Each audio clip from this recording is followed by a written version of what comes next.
Okay, good afternoon, everybody. Thanks for coming. Thank you to Senators Menendez, Kaine, and Duckworth for joining me on topics of importance to us today, and particularly AUMF. But first, I want to say something on trains. I want to first talk about a letter I sent today to the NTSB, the chair, regarding the dangerous and wanton acts, folks. I sent a letter to the chair of the NTSB regarding the dangerous and wanton acts of corporate greed in the rail industry. Though I'm glad to hear the NTSB is investigating the devastating derailment in Ohio, they can't stop there. For years, freight rail companies have lobbied to loosen regulations, neglect safety upgrades, lay off workers. In fact, over the past 5 years, there have been 26,500 accidents and incidents. Worse, 2768 fatalities, and over 30,000 employees cut. 20% of the workforce has been cut. That's not just negligent. It's dangerous. It's life-threatening, as we saw in Ohio. So I've asked the NTSB to investigate all 7 of the Class 1 freight railroad companies and issue findings, recommendations, and regulations to improve safety, to investigate BNSF, CSX, Union Pacific, Canadian National, Canadian Pacific, and Kansas City Southern. And I've asked the chair to answer a number of questions. What specific regulations and standards are needed to provide the utmost safety to the rail industry? How have deregulatory pushes contributed to these derailments and increased deaths? And right now, local communities are only notified of hazardous trains coming through if they have a certain number of cars or a specific type of hazardous substance. Is that too narrow? Can we expand this to give more transparency? I need answers. We all need answers. America needs answers to these questions so we can make meaningful change in the rail industry. One other point on H.R. 1 before I get to AUMF, where my colleagues will speak on at length. Today, House Republicans rolled out a partisan, dead-on-arrival proposal to address America's energy needs that they had the nerve to name H.R. 1. H.R. 1 will lock America into the most expensive and volatile, dirty sources of energy, will set America back a decade or more in our transition towards clean, affordable energy. The package is a wish list for big oil, gutting important environmental safeguards on fossil fuel projects, while doing none of the important permitting reforms that would bring transmission and clean energy projects online faster. Transmission is vital to getting green energy from where it's produced to where the people are, and they don't have the kind of transmission reform, any modicum of it, that is needed. Any serious permitting package must also focus on the needs of the future as America transitions to clean energy. We need to take steps in Congress to ease that transition, ensure that clean energy is reliable, accessible, and most of all, affordable. That includes efforts to expedite onshoring and construction of industries critical to our national security, like we did in chips and science. Permitting reform is an essential step in laying the foundation of the energy future. Thankfully, there are Democrats and Republicans talking in both houses to permit a deal forward. We need a bipartisan, bicameral effort on permitting reform, and I would do everything I can to get that to happen. Finally, on the AUMF. Yesterday, we took the first step to officially repeal the AUMF of 1991 and 2002, and tomorrow we will vote on cloture. Americans are tired of endless wars, and thanks to the folks here with me, this is the week the Senate will begin the process to end the legal authority that started the Iraq War 2 decades ago. March 19th will mark the 20th anniversary of that invasion. The Iraq War has been over for more than 10 years. The reality on the ground has long since changed, so laws on the books must change too. This was a bipartisan effort, and I just want to thank the people here. Senator Kaine has been relentless. This has been a passion of his. We tried to get this done last year in the NDAA, but people wouldn't let it happen. But he has been relentless. Senator Menendez has worked the committee very well, so it passed out by a 13-8 bipartisan vote. and that's why we're very optimistic it will get the 60 votes it needs. And Senator Duckworth has so strongly represented veterans and heroes who have risked so much for us. So it's a great team to elaborate on AUMF. Senator Menendez. Well, thank you, Mr. Leader. Look, as senators, our gravest responsibility in our position is deciding when to authorize the use of military force. It's a decision about life and death. It's a decision about sending our sons and daughters into harm's way. Congress authorized the use of such a force in 1991 and 2002 against Iraq, decades ago. Now, I personally am proud to have voted against going to war with Iraq in 2002. I think history has proven that was the right call, but that's not the question that will be before the Senate tomorrow and next week. So in a world where these authorizations no longer make any sense or serve any purpose that Congress could have intended, we're moving forward with their repeal. I want to join Senator Schumer in commending Senator Kaine, member of the Senate Foreign Relations Committee, who has been driving this issue along with Senator Young for the better part of several years now, and has now brought it to maturation that we're hopefully going to have some good success next week. And Senator Duckworth, who has now joined our committee as well, and we're thrilled to have her history, her expertise, and her insights on issues like this and others.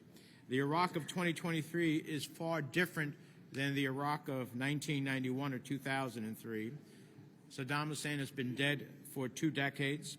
The U.S. is no longer an occupying force in Iraq. We are partners with the Iraqi government and people in an important strategic relationship, cooperating on everything from health and energy and climate to protecting American personnel and assets in the region to counter the threat from Iran. Repealing these outdated authorizations reflects that reality, and it will ensure that they are not abused by future administrations. Now, some will ask whether repeal of the authorization impacts our ability to protect the nation against Iran. Take it from me, as someone who has worked for a couple of decades to confront the challenge of Iran, this will have no impact on defending against any Iranian threat. The President already has authority under the 2001 AUMF and the Constitution for military operations against ISIS or Iranian-backed groups that threaten U.S. personnel. The AUMFs that we are repealing add nothing to those efforts. So we stand on the brink of history. As Senator Kaine has said, it's been decades since we ever repealed an AUMF.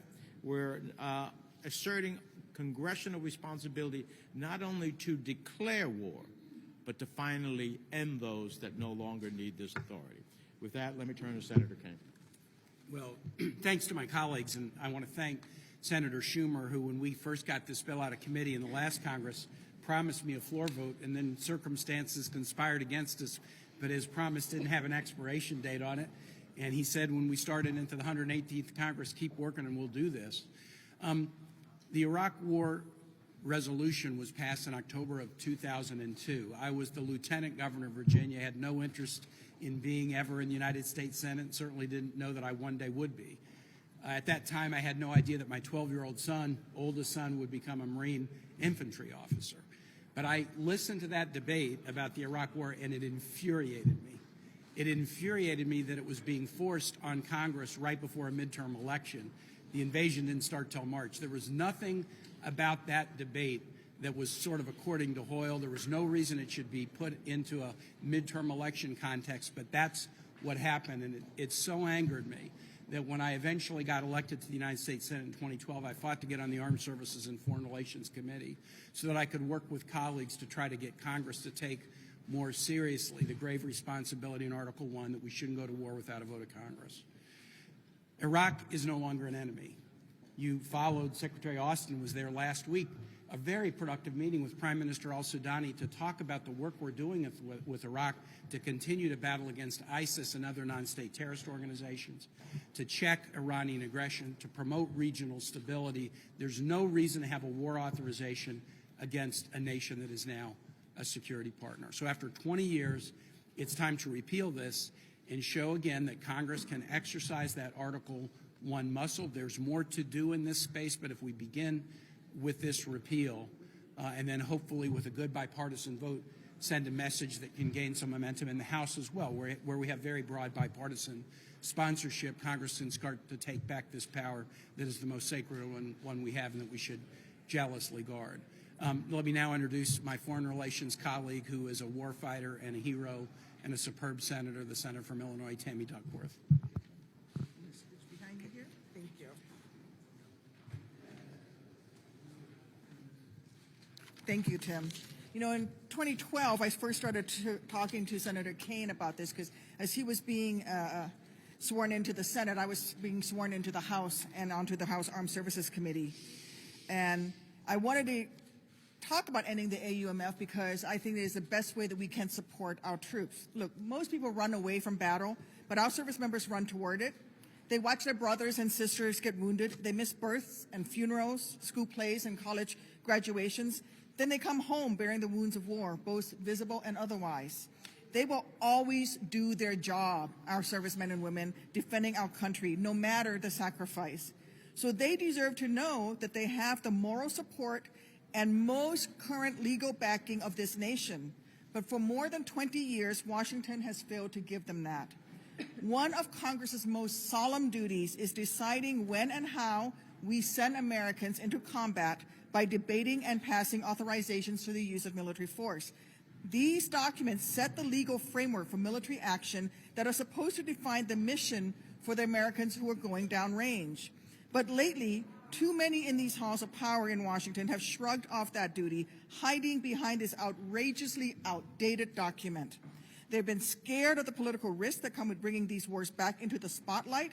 They've been staring down election days. Congress has shirked its responsibility to our troops. For more than 20 years since passing these AUMFs, those in power have stretched and skewed their original intent. We've left our troops without a clearly defined mission, without clearly defined parameters, without an off-ramp. So now they face an increasing risk that a future commander-in-chief may improperly interpret the law to send them into future armed conflicts that this AUMF was never intended to authorize. Our troops deserve better than that. If we choose to send the finest among us into battle, then we need to debate and vote to do so based on current conditions.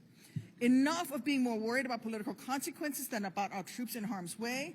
And until we muster up the courage in these halls of power to ask and answer the tough questions that will actually tell our troops what they're fighting for, we will not be living up to their sacrifices.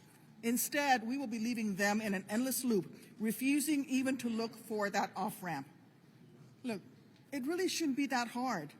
Anyone who claims the mantra of patriotism can't keep demanding such sacrifices from our service members while refusing to step up to our obligation, our responsibility, to have a public debate and vote when we ask our troops to go into combat.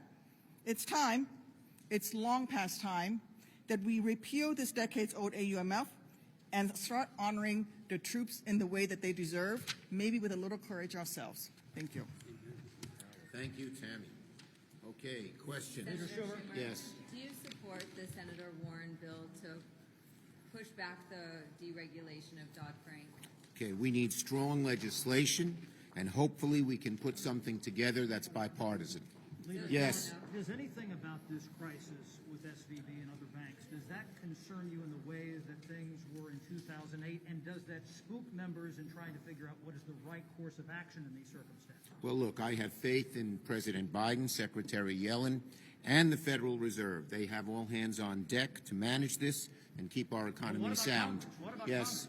I heard you talking about HR 1, clean energy. Do you agree with President Biden's decision to greenlight the Willow Oil project, the drilling project in Alaska? Look, the bottom line is that this HR 1, as I said, is a bill just for the oil companies. It doesn't deal what we need for clean energy, and we need to get something done better. Without transmission, all of it isn't going to matter. Yes. Schumer, are you worried that regional banks are losing deposits to big banks, and should there be unlimited guarantees of bank deposits in order to prevent these deposits from fleeing to smaller Well, as I said, we need strong legislation, and hopefully we can get something bipartisan done. That's what our goal is. Senator, Yes. on the Silicon Valley Bank miss an obvious problem here? You're a former member of the Senate Banking Committee. What's your opinion on that? Yeah, look, we need a thorough investigation as to what went wrong and hold those responsible accountable. Last one over there. Yeah. Republican leaders are asking for amendment votes as part of the AUMF repeal bill. Do you expect that you'll have to give those to them to get on the bill? We expect to have amendment votes, and we're going to work together. Senator Menendez will work with Senator Risch and Senator Kaine and Senator Young so that we can have some amendment votes. Yes. Thank you, everybody. No comment on Aaron Rodgers to the Jets?